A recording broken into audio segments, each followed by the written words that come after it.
I'm Nathan McDowell. I'm a senior math major here at Clemson and part of the Lyceum program. We'd like to welcome Dr. Adam Thomas, who is the new associate director of the Lyceum program and is going to give our first lecture of the year on Cicero and the Roman crisis. Dr. Thomas received his undergraduate degree from Furman in political science with the original ambition of going to law school and becoming a Supreme Court justice. However, after reading Plato's Republic, he became fascinated by political theory and decided to pursue a career more on the philosophical side of politics. After undergrad, he went on to get his PhD in political theory from Boston College, excuse me, and wrote his dissertation on Augustine and his doctrine of the eternal law. Since then, he has completed prestigious fellowships at Furman and Princeton University as a part of the Tocqueville program and James Madison program, respectively. He joined the Lyceum community because he has a passion for great books education and is committed to forming an intellectual community built on the question of what makes a free society. His research interests include the foundations of law and justice and the relationship between the church and political order, looked at through the lens of medieval philosophy, Greek philosophy, and of course Roman philosophy, which he will be discussing with us tonight. So please welcome Dr. Thomas. Thank you, Mr. McDowell, for that kind introduction. Thank you to the Lyceum program and its staff for organizing the evening, and thank you to you all for coming. Tonight I'm going to talk about Cicero, the extraordinary life that he had, the extraordinary times in which he lived, how he thought about the crisis of that time, and how he went about trying to solve it. A lot to do in a half an hour. The importance of the Roman Republic for political science goes without saying, as does the importance of its most intelligent observer and actor, Cicero. So let's just begin. Cicero was born at Arpinum, a small town south of Rome, in 106 BC. He was assassinated in 43 BC. His family, the Tulli Cicerones, were local nobles without experience of Roman politics. His father, himself something of a scholar, settled the family in Rome in order to educate his sons and gain them entrance into Roman political life. There, Cicero learned rhetoric and law alongside the sons of the Roman nobility, along with philosophy and literature. He was actually able to study with the exiled head of Plato's Academy, who had come to Rome because of the tumult in Greece. The generation before Cicero's birth had seen the Romans kill each other in civil strife for the first time in something like 3 centuries, over the attempts of the brothers Gracchi to redistribute land to the Roman plebs. From his birth until age 27, Roman politics was dominated by 2 great personalities. First, the demagogue Marius, who was elected consul, Rome's executive office, no fewer than 7 times before his death in 86 BC. Now, to be elected more than once to this position was considered highly unusual, so you can imagine how wild that must have been. Against Marius was the reactionary Sulla, his former officer, who was named indefinite dictator in 83 and single-handedly rewrote Rome's constitution. In their duel, Marius and Sulla carried out extensive purges of the Senate and the knightly class. Hundreds of thousands of people died on the Italian peninsula in the decade before Cicero stepped into public life. In 80 BC, when he was 26, Cicero first made his name in the law courts, defending a man from charges trumped up by one of Sulla's cronies, crucially. His brave and successful defense won great acclaim, but he had to flee Rome to save his life. He made the most of it, however, traveling in Greece and Asia Minor, studying philosophy and rhetoric, and honing his speaking style by intense exercise. Imagine what a physical feat rhetoric must have been before amplification. Meanwhile, the dictator Sulla had stunned the world by voluntarily laying down his dictatorship in the year 79, inaugurating a time of relative calm in which Cicero could make his political career, could climb the ladder of offices in Rome. He reached each successive office at the minimum age and was elected one of the 2 consuls for the year 63 BC by popular acclamation. It was an unprecedented achievement which Cicero had done as a new man, a novus homo, a term for those without any magistrates among their ancestors. The great event of his consulship was the conspiracy or attempted coup of Catiline, a bankrupt nobleman secretly encouraged by Caesar. While Cicero's bravery and dispatch in thwarting that conspiracy gained him the honorific Pater Patriae, the father of his country, as he never tired of reminding everyone who would listen, On the Senate's advice, he had some of the conspirators put to death without a trial, setting aside the ancient Roman right to a trial before the people for capital offenses. This success was quickly followed by failure, ingratitude, and betrayal. The Republic came under the control of the first triumvirate of Caesar, Pompey, and Crassus in the year 60. Cicero couldn't stop them, he wouldn't join them, and so was forced into exile by the threat of prosecution for those executions of Catiline's accomplices a few years earlier. During his exile, his most implacable enemy, a fellow named Clodius, raised his house in Rome and had a temple to liberty built upon the spot. His exile was fortunately short, but politics was still sewn up by the triumvirate when he returned to Rome. It is to this period, 56 to 52 BC or so, that we owe his first philosophic writings, including On the Republic and On the Laws, in which Cicero takes his red pen to Plato's greatest works. In 51, he came out of retirement to serve as governor of Cilicia, and shocked everyone by returning no richer than he went, governorships being the sort of K Street lobbying gig of the first century. He came back to a civil war between Caesar and Pompey. He reluctantly backed Pompey, but accepted Caesar's pardon after his defeat at Pharsalus in 48, unlike his friend Cato, who committed suicide, and returned to Rome, where he settled into an unhappy retirement, bereft of all of his friends and allies, or almost all of them, and of his beloved daughter Tullia. He turned more and more to his philosophic project of edifying Roman letters at this point, which culminated in a second burst of writing from 46 to 44 BC. This was not the end, however. He was thrust one last time into the center of things by the sudden assassination of Caesar in 44. He brokered the initial pardons and concessions by each side, but considered exile as the inevitable civil war took shape. Yet, he ultimately returned to Rome to organize the Republican cause and engage in a duel with Mark Antony, delivering the Philippics in the Senate that provided his greatest acclaim and guaranteed his place alongside Demosthenes as the greatest orator of all time. It was left to Octavian, however, to finish off Antony. Cicero's name was the first on the list they struck up when they struck the second triumvirate with Lepidus. Cicero fled to the Italian coast, pursued by assassins who caught him and beheaded him. Antony had his head in his right hand, with which he had composed the Philippics, nailed to the speaker's rostrum in the Roman Senate. In a final homage to Cicero's powers, Antony's wife Fulvia pulled out his tongue and stabbed it with her hairpin. Thus ended Cicero, age 63. It was quite a life.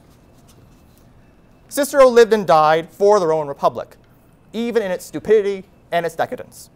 No other philosopher that I can think of is so closely tied to the life and death of a particular regime. In order to enter into his thought, we have therefore to say something about Rome and its condition during his lifetime. Rome was founded as a city in 753 BC and as a republic in 510 BC, which it remained for about 500 years. Now, to be clear, it was an aristocratic republic, which we must distinguish from two orders that are more familiar to us: aristocratic monarchies on the one hand, and democratic republics on the other. Its policy was conducted by a governing class made up almost exclusively of older families, much like the old monarchies of Europe. However, membership in the Senate, the governing body, was open only to former magistrates of the Republic, which were elected by the people as a whole. The old families, of course, had tremendous advantages in these elections, but it remained the case that their scions had to appear regularly before the people, be judged by them, and depended upon them for their legitimacy. This aristocratic body that governed Rome eventually fractured, lost control, and was essentially liquidated in the century spanning about 133 BC to 27, when Augustus founded his Principate, what we know as the Empire. So this is from about 20 years before Cicero's birth to about 15 years after his death. To get a handle on this great topic, the decline and fall of the Roman Republic, I'd recommend a recent book by a man named Edward Watts called Mortal Republic: How Rome Fell into Tyranny, published last year. For our purposes today, I want to say just a few things starting in about 146 BC. In this momentous year, Rome captured and razed two of the great cities of the ancient world, Carthage in the west and Corinth in the east. The destruction of Carthage, their great antagonist for the previous century, left the Romans without rivals in the western Mediterranean, while the burning of Corinth and its priceless treasures was a sort of unnecessary coda to their victories in Macedonia, Greece, and Syria.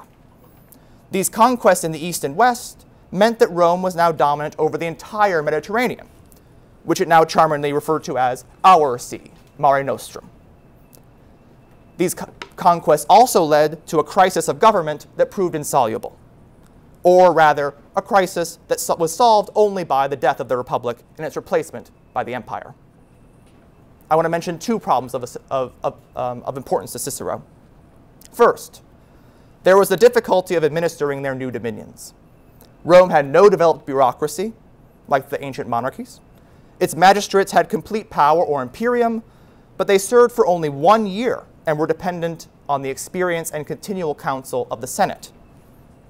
In order to win these wars in far-off places and administer them, the Romans increasingly had to rely on the charisma and initiative of individual commanders and professional armies, which had to be raised and paid, rather than the body of citizen soldier farmers that had been the backbone of the Republic for about 5 centuries. This, of course, opened up new avenues for the ambition of the Roman aristocrats, who now vied for extraordinary commands that brought them glory and prestige, riches, and importantly, followers. The problem of administration pointed to an eventual monarchical change in government, to some one ruler who could discipline and provide for the army and turn it somehow into the administrative force for a global imperium. Second problem, there were changes in the Italian economy brought on by the new wealth of the empire. The wars of the 2nd century put enormous pressure on the traditional smallholders and farmers of the Italian peninsula, whose farms then began to be bought up and consolidated by magnates who had access to money and slaves from the East. A new force appeared in Roman politics, a large, landless, urban proletariat.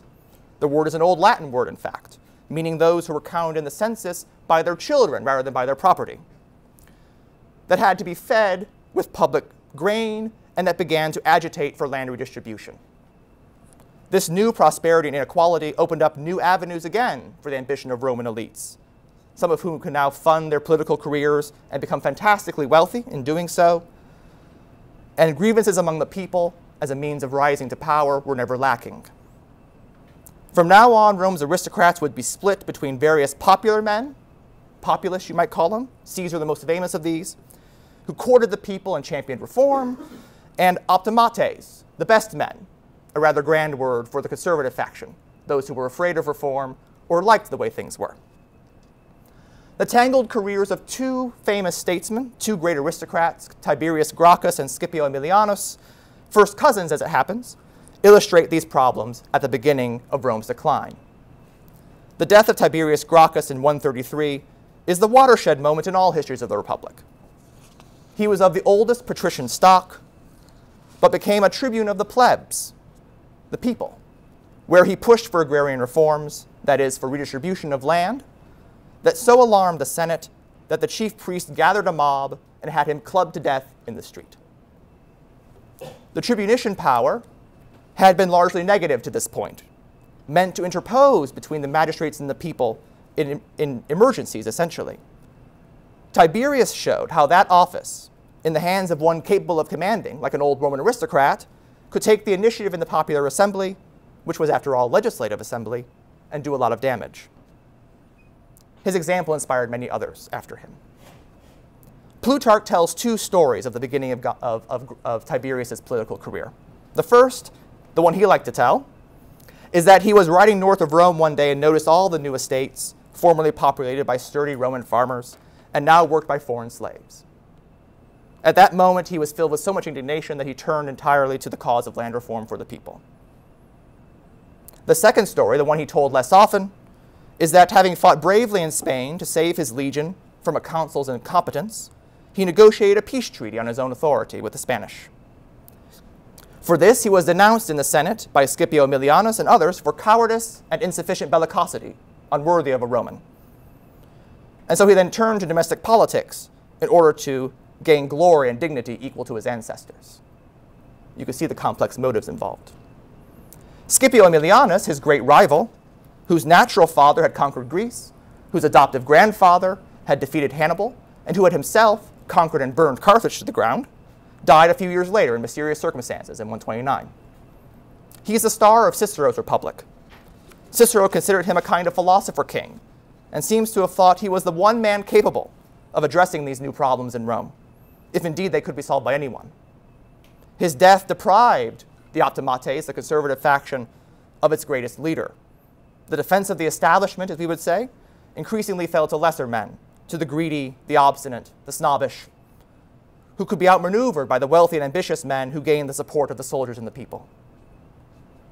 Now, it is important to remember that the Republic continued for a century after these fissures appear, after these great emergencies, and at times seemed even to revive.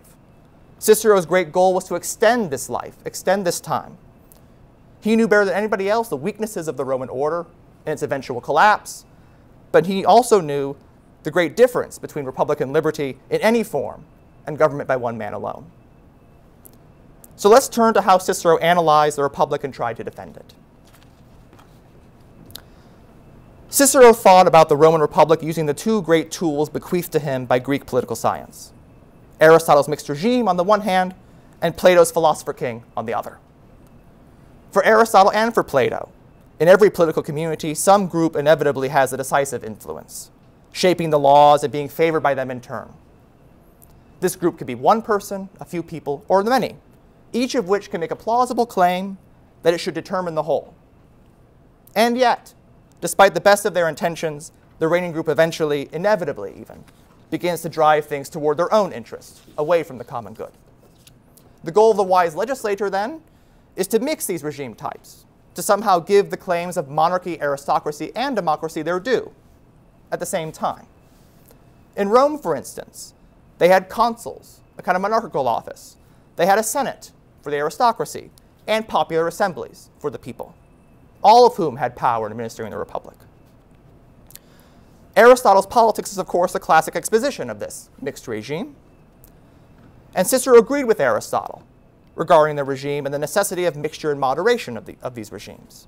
He even defines civil prudence, as he calls it, as the recognition of the natural motions of these regimes, as seeing the paths and turns of commonwealths, as he calls it, so that when you know what way each one inclines, you can hold it back before it rushes on to its bad opposite. He stresses, however, Cicero, that no matter how cleverly we design constitutions, we are left with an irreducible dependence in any regime on the character and wisdom of some dominant part, whose virtue or lack thereof is the decisive element. In Rome, this was, of course, the aristocracy, the senatorial class, whose virtues and vices determined its fate. This consideration, the inescapable dependence of laws upon men, despite all of our attempts to have a government of laws rather than men, as John Adams said, drove Cicero back to Plato. It drove him in particular back to Plato's Republic, which presents the fundamental political problem as the attempt to make wisdom and virtue rule, despite the infinite obstacles to wisdom in ourselves and in society as a whole. Let me try to explain. In his own Republic, Cicero presents the Roman Senate in its prime as an imitation of the Platonic guardians, and the Roman constitution as an approximation of the political solution to Plato's Republic. That is, the elevation of an educated ruling class that gains the free obedience of the non-political classes, not only because of its outstanding service to the community, but also because it willingly trades the enjoyment of ordinary goods, pleasure, money, for the honor and toil of ruling for the common good. In any case, this political arrangement did not mean that the people were simply servile, right? Simply obedient or utterly disenfranchised while elites pushed them around. As Cicero puts it, the key to the Republic's success was the granting of real liberty to the people, the power to elect the senatorial magistrates and have their own magistrates, as well as the power to finally approve all legislation. The people had to decide what the laws were, right, in the end, while somehow maintaining the authority of the Senate, right, to conduct policy and initiate legislation. Cicero summarizes the conditions of this balance between popular liberty and senatorial authority in the following way, and I quote, "The power and authority of the Senate remained respected and great since the wisest and bravest men defended the city by their arms and counsel. Their authority flourished the most because, while they outstripped the others by far in honor, they were their inferiors in pleasure, nor usually their superiors in wealth. Each man's virtue was more pleasing as he defended the individual citizens in their private affairs with his deeds, his counsel, and his substance. In other words, the aristocrats weren't sitting around in cravats swilling sherry. This will remind you who have read Plato's Republic of the relation between the guardian class and the craftsmen. The guardians get to rule, but they give up property and all kinds of nice things. And while the farmers and the craftsmen give up the greatest honors, they get to enjoy their property and their families in peace. This is the kind of exchange. Now, Plato's solution is obviously inhuman, and Rome wasn't so austere as that, certainly. But Cicero thought that the Republic's glory was this bond between the aristocrats and the people, between these two different orders who had relation to one another and unity. He thought this bond had to be maintained and even strengthened in the new circumstances, amid the new temptations of empire, right, of power, pleasure, and wealth, if the Republic was to endure. His policy in his statesmanship and his educational project was a combination, I would say, of institutional conservatism on the one hand and rhetorical idealism on the other. Let me give you an example of both. He sought to preserve the constitutional order against the radical changes that tended to empower tyrannical figures, while launching a rhetorical campaign to convert the elites in those institutions to the virtues that had sustained the Republic for as long as it had. And not only to the virtues, but to practices that actually favored the people in some way. First example of institutional conservatism, his treatment of the difficult and explosive issue of property and land reform, which tore apart the Republic.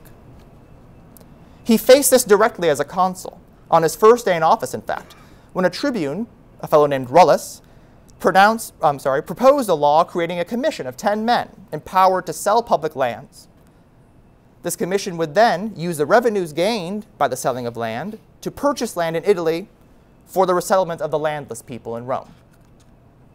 The ostensible goal of this legislation was to reverse the concentration of land in Italy, to repopulate the land with small farmers, but the bill was essentially unworkable as written, and probably intentionally so, in fact, as Rullus had been put up to this by Caesar, the most cunning of the popular men, who aimed, well, what did he aim at? He aimed to cripple Cicero's consulship on his first day by forcing him to deny the people what was essentially a giveaway to them. That's how you get to be Caesar. But Cicero rose to the challenge, opposing the law before the people and forcing the bill's withdrawal without sacrificing any authority with the people, in fact. It was a remarkable feat of statesmanship, and happily most of the speeches that he gave on the subject actually survive. You can read them, and they're worth studying in detail. He attacked the secretive workings of this proposed commission, this proposed bureaucracy, and the motives of those most likely to find themselves placed in that commission. He pointed out that those in the commission would be in position to do favors to their friends, who would then owe them something, who might further their political careers, who might form mobs in the popular assemblies. This was always his great objection to these kinds of reforms, attempts to redistribute property. Even the legitimate popular claims against current arrangements of property were a natural ally of tyranny in the end, a pretext for individual powerful men to claim power for themselves. Safer, then, to keep things as they are, even if the regime begins to look uncomfortably oligarchic. But it's an exaggeration, I think, to say that Cicero was simply a conservative in these matters. I think it's more accurate to see him as groping for some kind of middle course between the intransigent senatorial party on the one hand, which would not entertain any reforms at all, and opportunistic reformers like Caesar, who talked reform but were really interested in power for themselves. He certainly opposed the latter, but he saw more clearly than his fellow conservatives that they had to ameliorate the conditions that inspired radical politics, or they would risk an even greater backlash. He occasionally supported moderate legislation, for instance, to resettle veterans, to resettle some of the landless poor, for instance. And the flip side of his vociferous defense of property rights, the strongest of any classical author, is an attack on the greed and stupid acquisitiveness of many of the Roman nobles. On the question of property, we can think of Cicero as somewhere between Plato and Locke, two authors we may be more familiar with. Cicero does not share Plato's preference for these small, out-of-the-way places that you can seal off from foreign influence, that have no money, right, this kind of thing. And he agrees with Locke about the centrality of property and property rights for the creation and maintenance of political communities. On the other hand, Cicero doesn't defend a natural individual right to property the way that Locke did, nor does Cicero defend property as an encouragement of industry or a dynamic economy, as Locke does. The reason to protect property for Cicero is peace and order in the more basic sense. The inability of politics to deal with the explosive question of who really deserves what without devolving into tyranny. Let me turn now to the most famous piece of Cicero's rhetorical project. Leave aside the sort of institutional conservatism for now. This rhetorical project to bring Roman elites back to virtue. I mean by, of course, the natural law. You may know that Cicero is the first great theorist of the natural law, one of the great doctrines in the history of political theory. I obviously cannot just give you an exposition of this doctrine. It would take far too long. Let me try to give you a kind of starting point, a way of approaching this doctrine. When we speak of the natural law, everything depends upon somehow getting hold of human nature, of coming to grips with the deepest needs and aspirations given to us that we don't create for ourselves. For Cicero, friendship in particular discloses our nature and the existence of a natural law, for it shows how powerfully we are drawn to the right and honorable as principles of action, as opposed to the merely pleasant or useful. As he puts it, the foundation of right is the fact that we are inclined by nature to love human beings. If we think about our experience of love and friendship according to Cicero, we see how closely they are tied to admiration, to the desire to admire and be admired, to, quote, have the faithful familiarity of friends who love us and wonder at our character. In other words, we are inclined to love and admire goodness, virtue, and beauty in our friends, who we hope will see the same in us. When we perceive this in each other according to Cicero, quote, something happens that seems unbelievable to some, but necessary. One loves himself no more than the other. One loves himself no more than the other. We forget ourselves in a certain way, as we are drawn by the power of what is noble and beautiful. The natural law for Cicero is first of all the law of the virtues, the deep inclination we have to cultivate those qualities whose attraction we cannot explain by pleasure or convenience, but which we discover when we follow our inclination to love and friendship, fueled by admiration. I contrasted Cicero and Locke before. Let me do so again. Since these thinkers are so similar, Locke, in fact, admired Cicero a great deal, and they illuminate each other by their contrast. When Cicero looks to our nature, he looks at our sociality and what that reveals about us, this deep need we have to be in relation to other people, to find our good and their good opinion of us somehow. When he forms a first principle of the natural law, as he finally does in one of his late works, the principle is that by which he claims society stands and falls, political society. The principle is that, quote, to take anything from another and to enlarge one's own substance at another's loss is more contrary to nature than death, poverty, pain, and the other things that can befall body or external goods. Right? To increase your own substance to the harm of another is more contrary, right, to nature than death. An extraordinary statement. I think the crucial thing is one's own substance. You may have to harm other people, right? That's just how life works. But if you're going to have to do that, it has to be on the principle of the common good that you're acting on, not your own advantage. Cicero denies that you can ever really think about yourself as merely an individual, I think, in the end. You're thinking about yourself as a citizen, as somehow a conduit of the common good.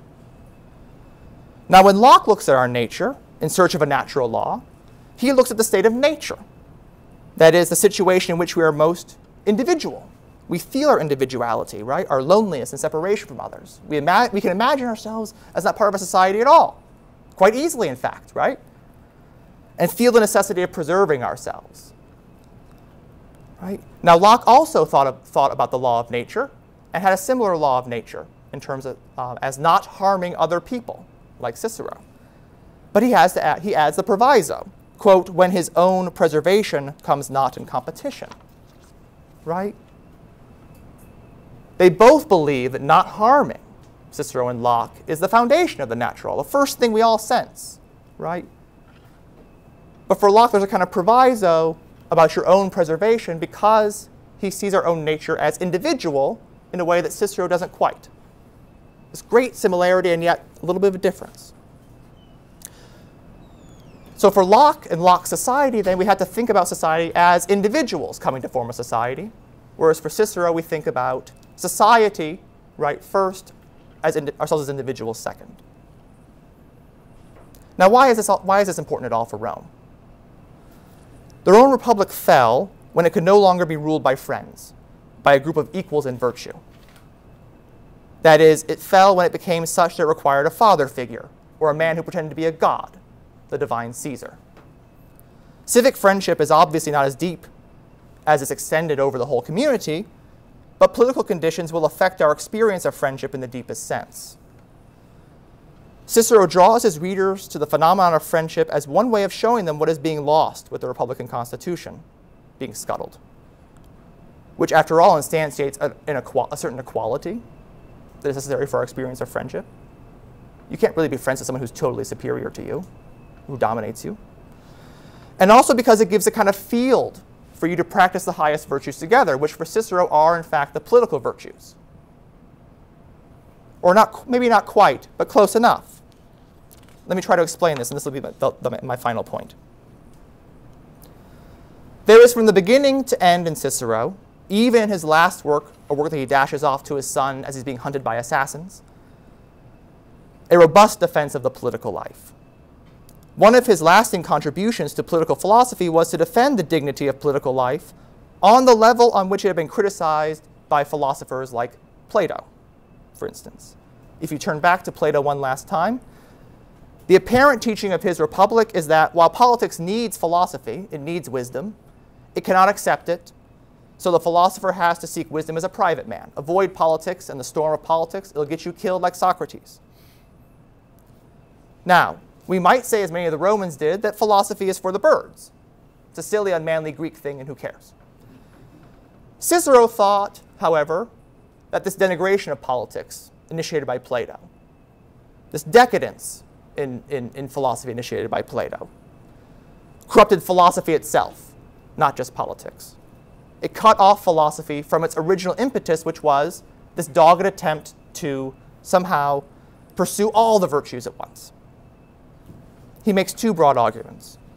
First, he argues that those who cite Plato as a justification for abandoning politics don't really understand Plato himself. If you consider Plato's own example, for instance, he won his freedom from politics, active politics, let's say, by the fact that he was so austerely devoted to political theory, which enabled him, in the end, to edify public affairs by his writings, and so fulfill his social duty. He didn't just escape politics because it was hard, or because people are stupid, right? Secondly, Cicero argues that Plato's own example is not really even a model for us. Plato is a divine figure. We're never going to be like him. Why should we listen to him? Most of us are more like Cicero, who confessed that he loved honor much more than Plato. He really liked to be praised by people. Like right now, not in the future, right? But he came to understand Plato better than anyone since Aristotle by following this part of his nature, by pursuing honor in his city, by seeking to live in the public and be judged by his fellow citizens all the time. He put himself under pressure. He made himself responsible. And that's how he became wise. And that's how you're going to become wise too, says Cicero. Right? Sorry. In this, he pushes back beyond Plato, we might say, to Socrates himself, who never wrote anything, who didn't sit in groves of the academy all day, right? Who was out in Athens in the marketplace every single day, living an active life in the constant sight of his citizens, and spurred by that right to philosophy.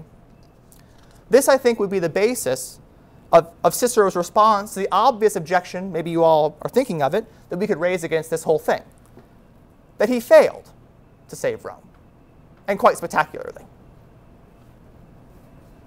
The justification for his political career, I don't think, is exhausted by its immediate effect on the Republic, since it was also the means by which he came to understand Plato, Aristotle, and thereby, as he puts it, the causes of things divine and human. This knowledge allowed him to help his friends and countrymen as he was able to do it, right? But it also allowed him to do something that neither Caesar nor Augustus could destroy, right? To revive Socratic philosophy in a new situation and pass it on in writings to others, including, finally, to the American founders and to us. We should emulate him and harvest this wisdom in our own strained time in the Republic. Thank you.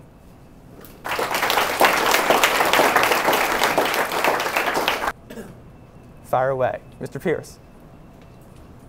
Thanks, Adam, for your talk on Pearson. Very interesting.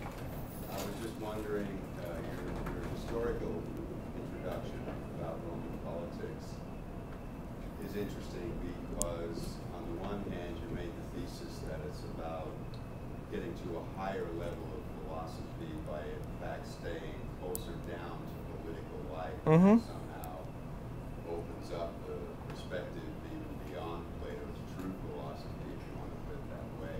Mm-hmm. But then in your description of Roman political life, it really does seem to our sensibilities as though there are a bunch of Mexican drug cartel gangs and biker gangs, and they're just unbelievably bloodthirsty, violent, and sort of childish in the way that they want revenge, and they're completely non-rational, if you want to put it that way. Whereas, as you say, we've developed the constitutional mechanisms where we settle things with lawyers, not with daggers. So I guess my question would be, for us it's hard to figure how such wise and noble men could be such brutal and savage gangsters when it got down to the short strokes, and that a wise and noble man, as we understand it, would never chop off an enemy's head and put it up on the rail and so on, because it just seems barbaric, if you see what I'm saying. And on the other hand, they're the most civilized people we could possibly imagine. Yeah. Well, I think an answer to the question would have to involve thinking about what the virtues were the Romans understood traditionally, how they cultivated them, and then how they, in its corruption, right, turned into corresponding vices. The Romans were a military republic, right? I started in 146 BC when the thing starts to go a bit south. For the 3.5 centuries before that, Rome is fighting for its life in Italy. Every year, they have to field armies against all kinds of people who want to kill them, take their stuff and their women. Right? So they cultivated military virtues and a warrior class, and with the warrior virtues, right, in that struggle. But also, crucially, certain political virtues too. They weren't simply, Mongols or something, right? They also had this native tradition of oratory, right? And speaking in the Senate, right, of decision making in common. That was really quite extraordinary. When the Greek philosophy comes in and Greek oratory comes in, it doesn't sort of start a new thing, right? It is helping something that already exists, right, become better. So I guess that sort of part of this is the rude beginnings of Rome, right? Give them a certain character, this kind of military toughness, right? In a tough world, they didn't choose a tough world; they just happened to live in one, right? And I guess for Cicero, you don't get to choose the time you live in, right? And the time you live in is probably going to be bad in all kinds of ways. And you have to make the most of it, and you can make something of it. Like he wouldn't have had a political life that he had if he thought that it was simply disgraceful what he was being made to do. He didn't see it that way. There are all kinds of men doing disgraceful things, but he didn't think that he was being forced to do so in entering politics. There was a space for him. There was still enough reason in the Republic, enough attraction to real virtue, not just the kind of the worst elements of warrior virtue, that he could do something and persuade people. I think that's kind of the way to look at it, maybe. Now, our age has different virtues, but that means it's not that we don't have vices, right? And those vices make it hard to try to philosophize or be a philosophic statesman today, right? And so in a way, I think our situation may be not so different in that respect, in the respect of, from the highest point of view, from the point of view of somebody who wants to be wise and good and bring about justice, we have our vices too that prevent people and tempt people, right, to retreat from politics. This is just too crazy. These people are nuts, right? I can't do this, right? Cicero would counsel us to try to overcome that, not to be facile about that. So I guess that's kind of, I agree with the major point, which is that there's something rude and brutal about the Romans, particularly starting about 100 BC, that's for sure. But that's, I guess, what I would say to that. Please, Ms. Hall. Rachel Hall, I'm a sophomore in the Lyceum Scholarship Program. So with Cicero and then with Plato, both of them, Cicero referencing Plato in the Republic about the guardian class as an elite, educated, ruling class. And then Cicero incorporates that into the Roman Republic by referencing the Senate as sort of the guardian class. Right. So obviously relating to the United States today, I have a two-part question. Sure. Do you think that we have a guardian class in the United States today? And depending on your answer, do you think we ought to have one? Good. I want to preface this question by trying to explain in a brief way the major constitutional difference between the Roman situation and ours. Rome is an example of an ancient mixed regime. The idea, right, being that you have these two orders of society with very different lives who somehow come together and in politics face each other across the benches, you might say, to use the House of Lords, House of Commons example, right, and have to come to a compromise, right? Our constitutional arrangement is based on a doctrine not of the mixed regime so much as the separation of powers, right? The idea being we're all fundamentally the same. We're all interested equally in liberty. How are we going to have liberty? Let's take the government that we have and divide it into three parts. Have three parts of the government facing each other, in conflict with each other, all of whom speak for the people, none of whom speaks for its own class. Right? The class element is gone in the explicit way. Right? Now the question is, do we have a guardian class? The question, in a way, is, does this idea, is there a kind of division of classes that's somehow maybe less visibly present in America? And I think we have to say yes, in some way. Not push it too much, right? But it does seem like, right, we talk about elites today, right? It's coming back into fashion, this idea, and there are populists of different kinds who want to there does seem to be a kind of difference in rank in people, right? Not as extreme as Rome, but something like that. And the question is, how do we deal with that in our situation in which we don't explicitly design our government around the relation of these two classes? If our constitutional order is in fact democratic, right? That's a difficult question. Should we have a guardian class? I would give a sort of soft yes to that, in the sense that it does seem to me, and it seemed, I think, to the founders, that the health of a democracy requires some kind of aristocratic element, which would necessarily be of a few people because of the difficulties in having any kind of aristocratic element, in terms of educating people, of having the means by which to educate people, right? Having the long experience, right? A continuity of experience in your family, for instance, right?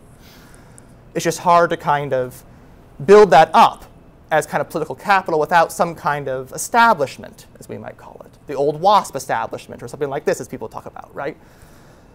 I think we probably should have one. It should be better than the one we've got now, right?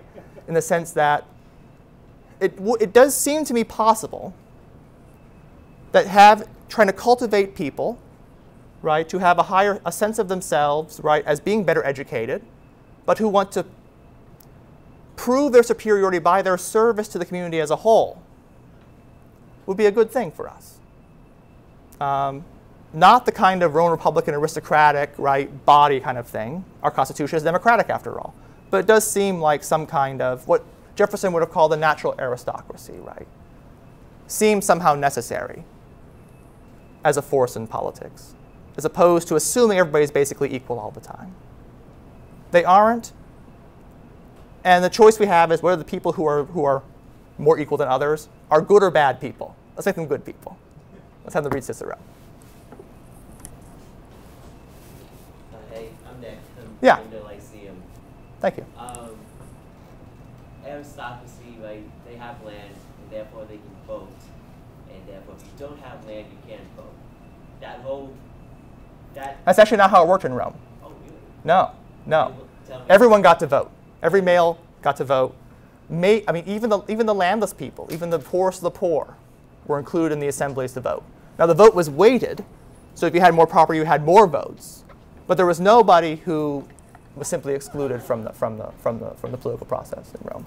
That was what was so extraordinary. Right? They actually included the people in the political process, but somehow the Senate maintained control. Now, part of it was by chicanery, as you can imagine, but part of it also was, I think, that just there was a recognizable superiority. That people saw them, they took it as part of the Roman pride to be commanded by these people because they were good in some way. They were good because they had the property?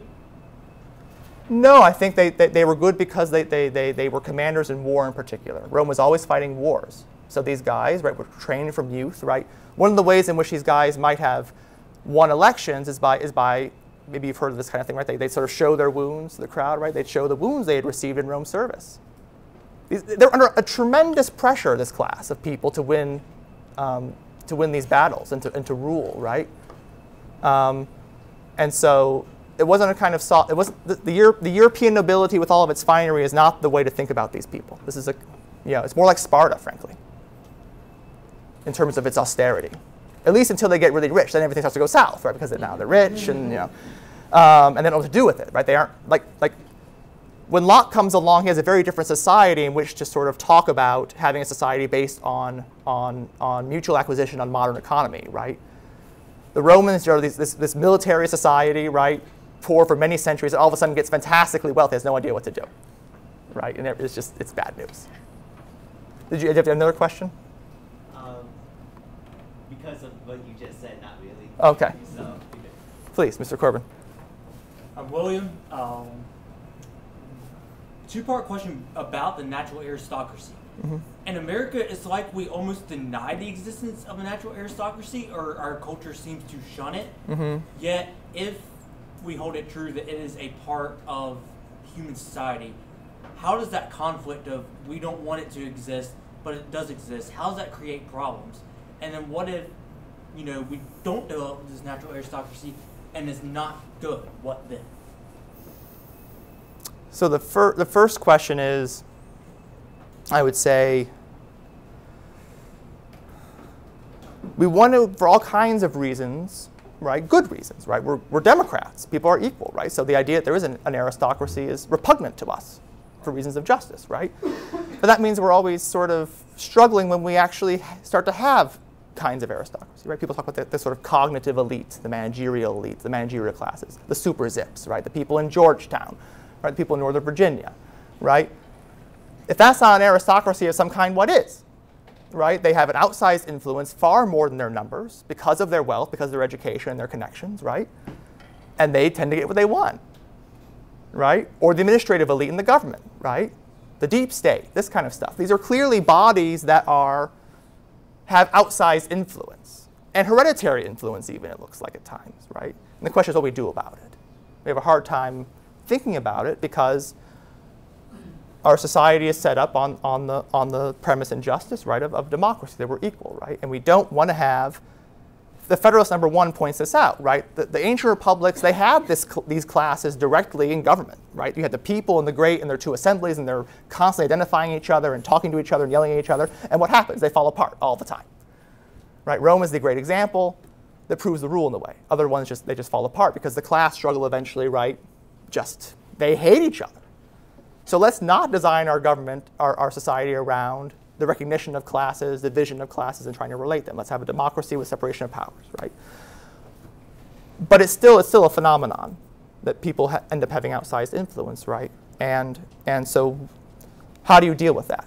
It seems like you have, today, one of the ways seems to be to try to talk about meritocracy, right? That people in those outsized influential places deserve somehow the position they have. They deserve because of their education, because of their expertise, right, to control things. Are they really expert? I don't know. Are they really doing a good job? Look at parts of the country, I'm not sure. Another way, right, is this kind of weird phenomenon of people trying to let go of their privilege, right? We recognize that there are all kinds of things we have never earned that have given us advantages over other people. And it's horrifying to us as Democrats that we could have these things. And so there's this kind of weird, these kind of spasms of trying to, let go of your privilege and sort of apologize for all the things that your ancestors may have done or things like this, right? That also to Cicero would seem strange, right? Like, look, of course there are privileges in society. Of course you didn't create yourself. Of course there are things that have come to you that you didn't create, that have helped you to do things. Use them well, right? Use them well. That's the point, right? Rather than sort of being surprised at this, right? And one of the ways you would use them well, right, in our situation is to see yourself as equal to your citizens and having to kind of do something for them, right? As opposed to sort of being shocked that you're different from them and trying to kind of somehow make up for the injustice of that fact in this kind of purely verbal way. Mr. King. Hi, I'm Josh. I'm part of the Lyceum. I've noticed. I kind of have a flip side question. A question about the flip side of what you've just discussed. Mm-hmm. So if the virtue for the ruling class is to recognize a kind of friendship, what is the virtue of the ruled class? And what you've talked about with Cicero, I wonder if it's judgment or contentment. And does Cicero talk at all about what the virtue of the ruling of the ruled might be and where that might come from? Good. Very good question. When he talks about the ruled, their virtues are obviously the virtues of obedience in a certain way, of honesty, right? These kinds of smaller kinds of virtues. They don't have the capacity, or not the capacity is not the problem, right? The problem is they don't have the circumstances that allow them to develop the virtues of the Roman elite. He does not think that people born into the Roman aristocracy are naturally better when they're born. It's purely conventional. The natures are distributed the same way, but those who happen to be born at the upper class are going to be cultivated in a way that those in the lower classes are not. They're going to have opportunities and experiences. Their fathers, their grandfathers. I mean, some of these guys had consuls as patrilineal descendants for 15 generations. Right? I mean, they had a sense of themselves. They talked about the Brutus, right? These guys were known by their first names, right? People would mention the Brutus as the guy who was the Brutus this generation. There have been 15 of them, or however many, back to the beginning of the Republic, right? Wow, right? Now again, but it's purely conventional for Cicero that these people get to that virtue. They just happen to be born in the place where you get cultivated. So the ones at the bottom are not bad. They're just missing out by chance in a way. But there are things they can do, right? And for him, he's always praising the Roman virtues of the traditional virtues of industry, of courage, right? This was a more democratic society in a way than ours. Everybody fought in the wars, right? It was expected that you would serve, right? I mean, I think in the First Punic War or Second Punic War against Carthage, they mobilized out of a population of maybe 2.5 million people. They mobilized 750 men. Like nearly every man over the age of 16 was fighting in those wars, right? So there are virtues there in that, even if you're not commanding the army, right? So judgment would be one thing, right? That they're able to see and take pride in the fact that they chose the right people, right? That they know the spurious aristocrats from the true ones. That was definitely one of the sort of things that Cicero, that's one of the things he points out, right? And also, the aristocracy was not quite so impermeable. People like Cicero found themselves suddenly in the aristocratic class, right? Or close to them at least. Plebeians, right, could be elected consul at a certain point, right? That there was a kind of, Italian noble families would come in, right? So there were ways in which the plebeians, right, could prove themselves and come into the class a little bit. It was still pretty closed. But I think the main virtues would be of industry, of taking care of your own property and being independent. Independence is a huge thing for the Romans. This is why the consolidation of land was proved to be such a problem, is that the Romans valued independence so much that then you had these people without land in these cities. They weren't prepared to become urban dwellers, right? The whole point of being a Roman was to have your own farm, and be independent, not depend on anybody else, right? And then fight in the wars, right? This kind of thing. So those are some of the things that I would think he'd mentioned. Yeah. Hello. This is Anna Bamberg. I'm in the Political Science Department and teach the Constitutional Law sequence in the Lyceum program. My question is actually related to the last one.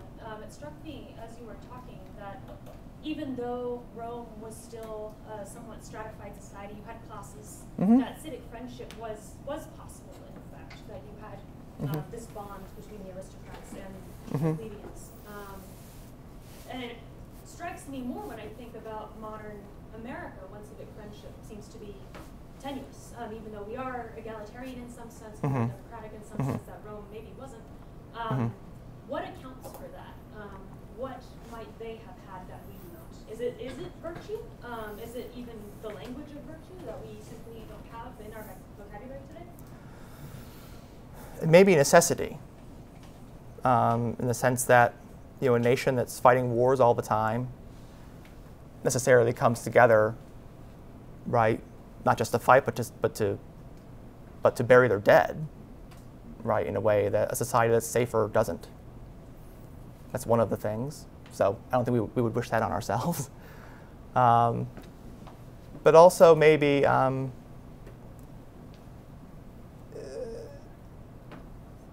it's a more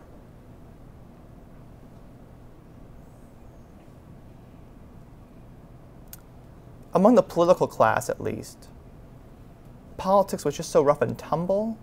And because it was conducted by the same class, you just saw each other all the time. You had your kind of rivals from youth, right? The Brutus, right, had, the Scipio, right? And they're obviously going to be rivals if they're the same age, right? Who's going to be the consul first, right? So there is this rivalry, but they also are working together all the time to conduct policy in a way that sort of, at least among that class, was conducive to friendship until about the last century when their ambitions just became mutually exclusive. Everybody was kind of vying to be, greater than the others, or to protect themselves from being overrun by those who were greater than them, right? Now, among the people and the aristocrats, that kind of civic friendship, I really do think that the military aspect probably was the big thing, right? That at least in the stories they tell, even the modern historians, the reputation that Roman commanders had was for affability, not for haughtiness. They walked among. They were so comfortable, right, in their superiority as military warriors that they just sort of walked among the men. They were quite egalitarian in many ways. Not fusty kind of aristocrats with the big hair on the horse thing, right? But so I think that's got to be a big part of it, and also it was just a very religious society, also deeply religious, like crazily religious, more than the Greeks even, and so that must play some part of it. They sort of saw themselves as united in the worship of the gods, whereas our religion is not so unified, right, of our society, and so there isn't that element, the religious ceremony and stuff that might unite us. We have one last question in the back here. Please. I think we just Yeah. So to go back to the Republic, at the beginning, Socrates and Glaucon were accosted by a gang of thugs, basically, and Yeah. they're like, "We're not letting you leave," and Socrates is like, "Well, what if we persuade you first?" Right. And they say, "How can you persuade us if we won't listen?" So on that note, I seem to feel like there's a little bit of over-optimism in the approach of Cicero and just generally democracy to reason. Because sure, we can all say that we like reason and love reason, but the broad mass of people aren't going to agree with reason. Cicero Right. has been lost. Right. Pretty much every time in history the force has gone up against reason. Yeah. Reason Good. hasn't won. So if we're talking about wanting to go back to some kind of virtue-based aristocracy, is there any way in the current American political system to actually bring that about? I mean, is reason going to be enough sway society in a totally opposite direction from what it's at now? Or does there have You are exactly the person he's talking about when he's talking about the bad influence of Plato. I mean that as a compliment. You've read Plato. This is a good thing. No, I guess here, let me try to do it in a minute or two. So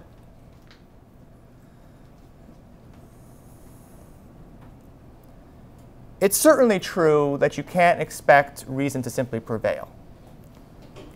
That's why Cicero studied rhetoric, right?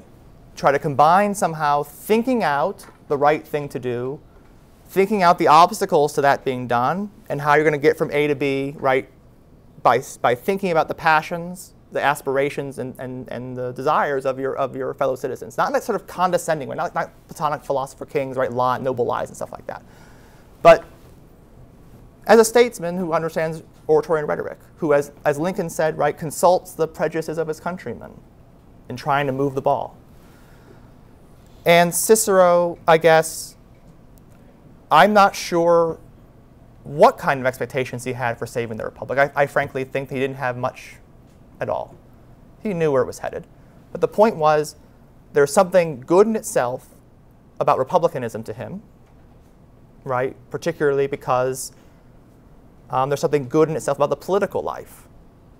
And trying to do that as a way of becoming wise, as opposed to sort of saying, this is a madhouse, see ya, right? So, and crucially for him at Rome, there were still opportunities for people who were thoughtful to do things. Now, Cicero was rarely, except for the year he was consul, and maybe at the end for 6 months when he was fighting Antony in the Senate, he was never in control of events in Rome. He was always kind of coming in from stage left or right, trying to move the ball in some way, trying to help make one decision or another, right? Trying to moderate people, this kind of thing. But the point was for him that he had to always be staying on the outside of things or close to the center of things, right, in order to have any effect at all. And he felt that it quickened him as a human being to be thinking in those terms and trying to do something, as opposed to giving up on the thing as obviously a bunch of irrational people being crazy, these brutal people, as Dr. Pierce points out, right, who are going to end up in some kind of tyranny, and they're going to deserve it, right? So I think that, in America today, I would say something similar, right? Sure, you're not going to be able to walk into Washington, D.C. and be elected president today if you know what you're talking about. That's just not what happens. But there are people around, right, who have some kind of political life, some kind of political involvement, who are really thoughtful, who are trying to think things out, right? And we can't judge whether we should do those things by whether they will succeed in turning the place around or saving it. We hope that they do, and we should try our best to make the best of it. But it's just, the point is that it's a beautiful life, right, and there is no substitute for trying to take that kind of responsibility for yourself and your country. There just isn't a substitute for it in Cicero. Well, there is a substitute. You could be divine Plato. But you're not. Let's thank Dr. Thomas one more time.